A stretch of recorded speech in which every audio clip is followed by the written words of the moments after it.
Yemen के Ansarullah fighters ने एक दिन पहले ही सऊदी को धमकी दी थी कि वो इसराइल और अमेरिका का साथ देना बंद कर दें और खबर आ रही है कि महज 24 घंटे बाद ही हूतियों की मिसाइल सऊदी में गिरी है। हालांकि खुद अंसारुल्लाह ने इस बात की तस्दीक नहीं की है, लेकिन मीडिया रिपोर्ट के हवाले से आ रही खबरों पर यकीन करें तो क्या सऊदी पर हूतियों का शक यकीन में बदल गया है? ये सवाल भी उठ रहा है। दरअसल अंसारुल्लाह ने एक दिन पहले ही सोशल मीडिया के जरिए कह दिया था कि हम सऊदी अरब के आसमान को आग के बादलों में बदल देंगे और इसे पूरी दुनिया देखेगी। यमन में हौसियों के कंट्रोल वाले इलाकों में अमेरिका के खतरनाक हमलों से हौसी जंगजू टस से मस नहीं हुए हैं, बल्कि शुजाअत के साथ उनकी फोर्स इन हमलों का लाल सागर से लेकर इसराइल तक जवाब देने का दावा कर रही है। यमन के अंसारुल्लाह को शक है कि अमेरिकी हमलों में सऊदी पूरी मदद कर रहा है। वैसे भी यमन के शिया जैदी अंसारुल्लाह और सऊदी हुकूमत के दरमियान 36 का आंकड़ा है। ये बात अलग है कि साल 2015 से लेकर 2021 तक सऊदी ने हौसियों के खिलाफ सारी कोशिश करके देख ली, लेकिन जब उन्होंने सऊदी की कमजोर नब्ज पकड़ी तो सऊदी ने उनसे तौबा कर ली थी। ये कहना है Middle East expert Shaukat Bharti का। दरअसल हौसियों की बैलिस्टिक मिसाइलों की रेंज में सऊदी की तेल रिफाइनरियां हैं और यही वजह है कि वो सऊदी को चेतावनी दे रहे हैं कि अमेरिका की मदद यमन के खिलाफ वो ना करे। यमन में अंसारुल्लाह की मुसल्लह फोर्स ने सोशल मीडिया प्लेटफॉर्म एक्स पर लिखा भी था कि सऊदी इसराइल की गुलामी कर रहा है और इसी वजह से यमन के खिलाफ सऊदी अमेरिकी आक्रामकता तेज हो गई है। इसलिए सऊदी को ये पैगाम है कि इनके साथ शामिल मत हो जाना। अगर सऊदी ऐसा करेगा तो उसका तेल नहीं बचेगा। हम सऊदी के आसमान को आग के बादलों में बदल डालेंगे और फिर इसे पूरी दुनिया देखेगी। इसके बाद जुमेरात या गुरुवार सुबह खबर आती है कि हूतियों की मिसाइल सऊदी में जाकर गिरी है, लेकिन ना तो इस पर सऊदी कुछ कह रहा है और ना ही हौसियों की तरफ से कोई बयान आया है। लेकिन जानकार मान रहे हैं कि ये सऊदी को सबक सिखाने का हूतियों का अपना तरीका हो सकता है। वहीं कहा तो ये भी जा रहा है कि इसराइल के लिए दागी गई हौसियों की मिसाइल गलती से सऊदी की तरफ चली गई। हालांकि इस तरह की कयास आराइयां तब तक चलती रहेंगी जब तक किसी एक फरीक की तरफ से कोई स्पष्ट बयान नहीं आ जाता। लेकिन ये बात मंजर आम पर भी है और पानी की तरह साफ भी है कि यमन के अंसारुल्लाह और सऊदी अरब के बीच बिल्कुल नहीं बनती। साल 2015 से 2021 के बीच उनके दरमियान सीधी लड़ाई हो चुकी है। अमेरिका की मदद से सऊदी ने हूतियों के खिलाफ अभियान छेड़ा था, खूब हवाई हमले किए, लगातार हवाई हमले किए, लेकिन जब गुस्साए अंसारुल्लाह ने सऊदी की तेल फैसिलिटी पर अटैक शुरू किया तो सऊदी ने घबराकर इस जंग से खुद को अलग कर लिया था। मौजूदा सूरत हाल में सऊदी और अमेरिका की दोस्ती किसी से छिपी नहीं है। ऐसे में अमेरिका के जरिए यमन पर हमले के पीछे सऊदी की मदद का शक हूतियों को फिर सऊदी के खिलाफ आक्रामक बना सकता है, जिसकी बानगी, धमकी और फिर मिसाइल अटैक के तौर पर देखने को मिल रही है। आरोप लगता है कि खित्ते की एक अहम ताकत के तौर पर सऊदी अपनी प्रो रिजीम हर तरफ बनाना चाहता है।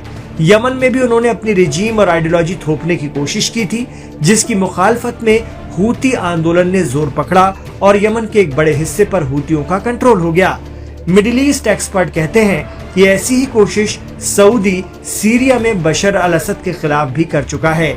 कहा जाता है कि उस वक्त बशर अल असद का मुकाबला करने Saudi, Jordan, Turkey, UAE, Israel समेत कई मुल्कों ने अपने लड़ाके सीरिया भेजे थे, पर वो भी नाकामयाब रहे थे। हालांकि कुछ माह पहले ही सीरिया में तख्ता पलट हो गया है, लेकिन यमन से सऊदी पर हमले बढ़े तो सऊदी और उनका तेल कारोबार मुश्किल में पड़ सकता है।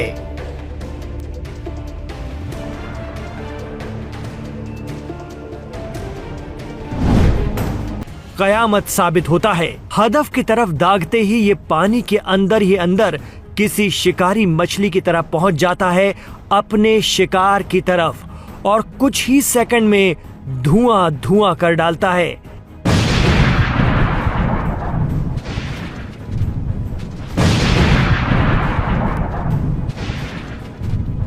दरअसल ये है यमनी सबमरीन, जिसका नाम है अल कारीह।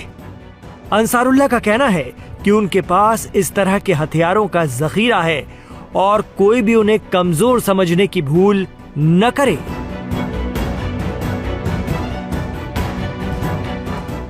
आपको बता दें कि अमेरिकन एयरफोर्स ने 8 अप्रैल की सुबह से यमन को फिर निशाने पर लेना शुरू कर दिया। दावा किया जा रहा है कि नॉर्थ यमन में हौसियों के ठिकानों को निशाना बनाकर 22 हमले अंजाम दिए गए हैं, जिसमें यमन की राजधानी सना, कामरान द्वीप और लाल सागर के इलाके शामिल हैं। लेकिन ऐसा लग रहा है कि इससे भी हौसियों के अज़्म पर कोई फर्क नहीं पड़ा है।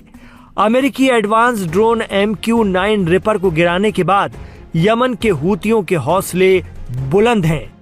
उन्होंने सोशल मीडिया पर अपने जदीद तरीन ड्रोन समद 3 का वीडियो जारी करते हुए कहा है कि अमेरिका के साथ उनके ड्रोन जंग में बहुत अहम रोल प्ले कर रहे हैं। समद 3 1600 किलोमीटर तक जाकर बमबारी करने की अहलियत रखता है। हूतियों का दावा है कि इसके कई वर्जन उनके पास हैं जो इसराइल तक पहुंचकर वापस आ सकते हैं। आपको बता दें कि यमन और इसराइल की दूरी करीब 2000 किलोमीटर है और पिछले दिनों यमनी मिसाइलों ने इसराइल के कई शहरों को दहला कर रख दिया था, जिनके वीडियो भी एसोसिएटेड प्रेस ने जारी किए हैं। यमन के अंसारुल्लाह का तो ये तक कहना है कि उनकी नेवी के गोताखोर लाल सागर की गहराइयों में मौजूद हैं और अपने दुश्मनों का इंतजार कर रहे हैं। अंसारुल्लाह तो अमेरिका को सीधे कह रहे हैं कि हमारी बहरिया समंदर की इतनी गहराई पर मौजूद है कि आप तसव्वुर भी नहीं कर सकते। जानकार मानते हैं कि लाल सागर पर हौसियों ने तगड़ी बाड़बंदी कर रखी है। वो खुद कह रहे हैं कि हमारा टारगेट लाल सागर पर भेजा गया अमेरिकी aircraft carrier Harry S Trueman है। एक्सपर्ट मानते हैं कि भले ही सुन्नी अरब मुल्कों की मदद से अमेरिका हूतियों से पार पाने की कोशिश कर रहा हो, लेकिन ये बेहद मुश्किल टास्क साबित होगा। वहीं अंसारुल्लाह ने भी UAE समेत खित्ते के अरब मुल्कों को धमकाया है कि आने वाले दिनों में उन्हें आग से खेलना भारी पड़ेगा। हंगामा टाइम्स की तमाम खबरों को देखने के लिए हंगामा टाइम्स को सब्सक्राइब कर लीजिए और बेल आइकन दबा लीजिए। अगर आपको ये वीडियो अच्छा लगा हो तो लाइक बटन प्रेस कर अपनी प्रतिक्रिया हमारे कमेंट बॉक्स में देना मत भूलें।